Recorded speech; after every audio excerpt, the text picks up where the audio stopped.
welcome. Having a little bit of connectivity issues on one of my devices, but it's okay. Welcome, welcome, welcome. Sharing group. Let me do that.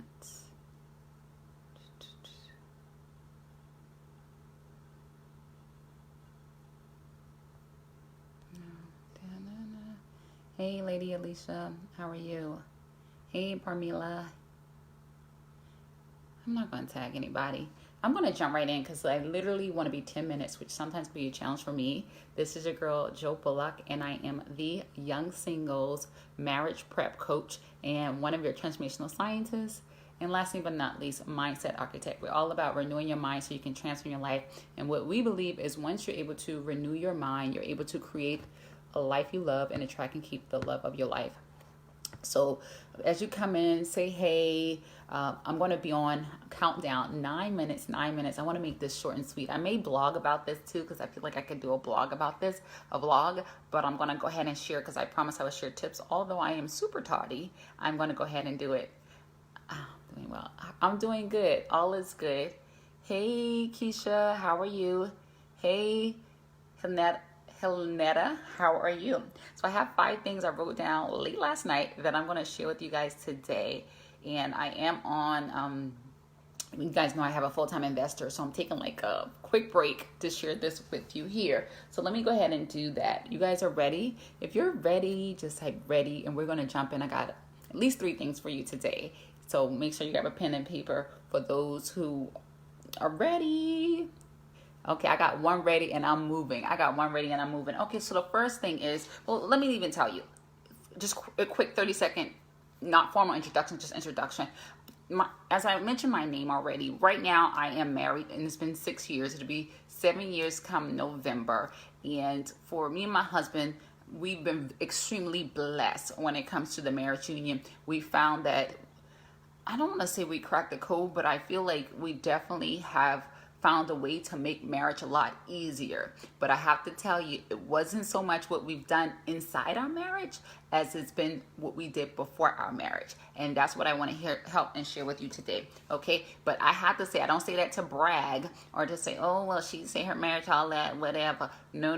What I'm trying to tell you is, even beyond that, let me say this. Before that, I had history of failed relationship, unhealthy relationship, cursed out, fussed at, lied to, cheated on, all kind of stuff. It was just a whole situation of things. And even I cheated, it's just a whole bunch of stuff that wasn't good and toxic. But I was able to break that cycle. And this is the first healthy relationships I've been in, is the one I'm in currently with my husband. So here, this is what I had to do. And this is what you have to do too.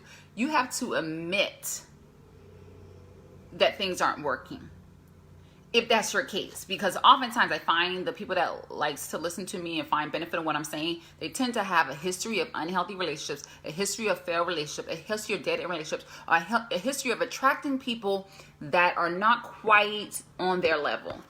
Like, they're just not there. Like, that God's called you for a certain level of greatness. You know that you're called to be a leader, a supervisor, administrator, a doctor, a lawyer, whatever. You know that God has an assignment and mandate on your life.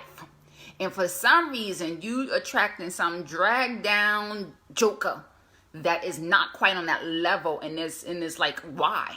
Every relationship or attempt at any relationship has failed. Things haven't worked and is understated. Okay?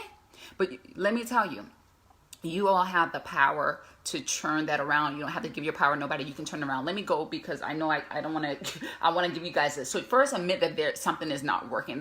That you have a level of discontentment, and if that's not you, then maybe it's not for you. But I'm talking to people who saying, "Listen, I haven't manifested yet." Some of you guys find yourself you can't find a date. You seem like nobody's attracted to you or nobody's approaching you.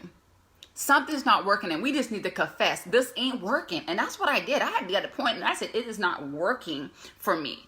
And I started to think about what was going on. And then I started thinking about what I wanted to go on, because we got to do that. We always got it. And it's kind of cliche. Where are you versus where you want to be? Listen, if you can get that part down, we're already halfway there. We're halfway there. So this is where I am. This is not working. This is what I want to be, where I want to be. And that's step number 2. Step number 2 is clarity on what you want.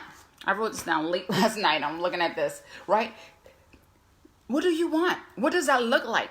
If you want to be married, say that. So many, especially women, how many guys I have on the live? So many women are afraid to admit that they want to be married. They feel like it's taboo. They feel like it's not of God. They don't want to feel desperate. It is okay. Marriage is a God idea. So it is okay for you to desire marriage, right? That's absolutely nothing wrong with that. But you need to be clear on what that looks like. And what that looks like is not always a natural thing. This is not talking about 6'2", 200 pounds. I definitely have a level of discontentment knowing I was supposed to get a PhD. Okay, and Lady Alicia, you still can get that. Like, you still can get that. Now, if you're already married, let me know if you're married. Sometimes you do have to have a conversation with your spouse to make sure you guys have a way and a plan to move forward on that. But you being married should not hold you back, or being with somebody should not hold you back from your goals and dreams. Matter of fact, I don't even like to call it your husband. Your partner is a destiny partner. That person should be your destiny partner. And even if you're still married to them today, to me, that's, God's calling you to do. Don't live your life in regret and feeling like you're living below where you're supposed to be. Go out and do that thing. Let me move on. I got 3 minutes. Lord have mercy. Okay, clarity on what you want.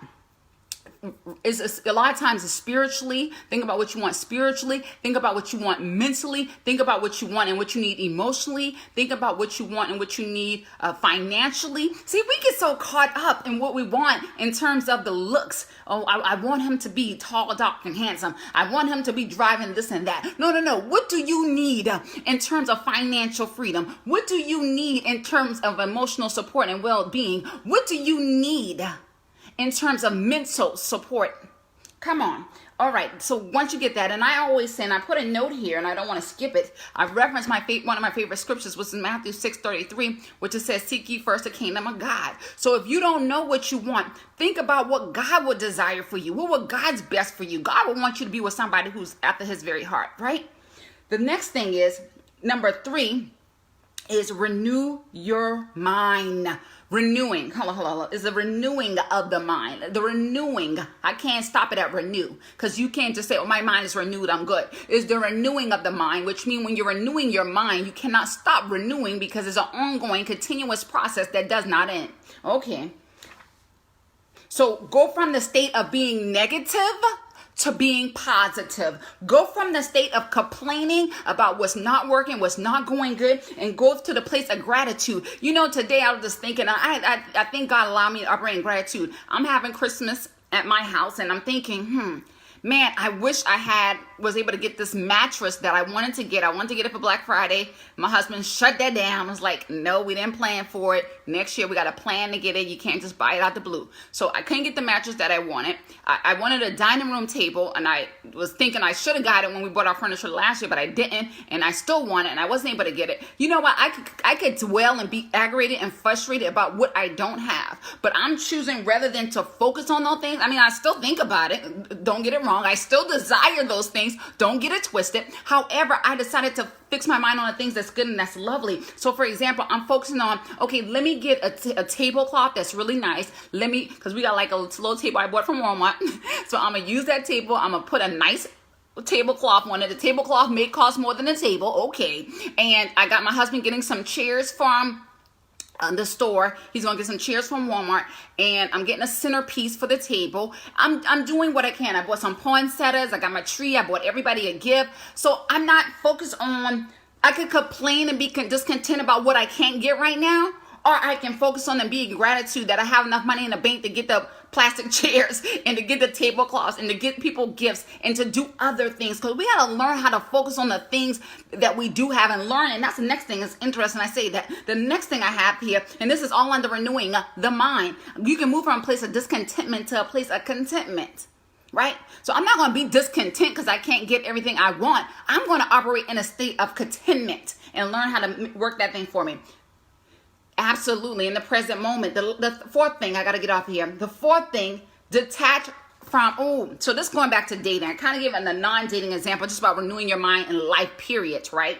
And I said detach from the outcome. So hold on, let me recap. So first I said admit things aren't working out. And why are you admitting things that is not working out? Add and that you deserve better. That is a challenge. Being positive and grateful when relationship status and fails to attempt change, it hurts. It does. Oh, I want to have 1 second talk on that. Okay, let me say this. I'm going to give you a recap really quick. Admit it's not working and affirm you deserve better. That's all. Number 1, admit it's not working and affirm you deserve better. Number 2, get clarity on what you need spiritually, emotionally, mentally, physically, not so much physically, what kind of that too, but financially, right? Number 3, renewing of the mind. She talked about it's not always easy. It's not always easy, but it is a choice. And if you are struggling in that choice and you need, you can pray it aside or you can put it aside. If you pray, God would help you to get rid of it. But at some point you have to make a decision that I'm going to choose not to focus on that. I'm going to choose to put my mind on something else. If you got to recite scriptures, do what you got to do. Number 4, detach yourself from the outcome. Let me help say this really quick. So when I say detach yourself from the outcome, it's live, love, laugh. Live, love, laugh. So when you're dating or when you're meeting people, right, you're not attached to the outcome of that relationship. You're learning to live. You're learning to laugh. You're learning to love. And you're not doing this in expectation that this is going to lead to something. Even if you're dating somebody, you're not expecting that they're going to invite you to another date. They're going to take you out another time. Now, you can have clarity on the purpose of why you guys are continuing the relationship, and you should ask the question, right? But you don't necessarily have to. And I always say, and I said this many times before, you ask in the beginning, what is the purpose of a dating relationship right now, right? And once you get that clarity, but just because that's, you guys are considering each other for marriage, you can't expect that they will marry you. You got to expect to just have a good time and be fully present in the moment. This is how I manifest my husband. And lastly, but definitely not least, you have to set standards and boundaries and hold to them. That's it. That's it.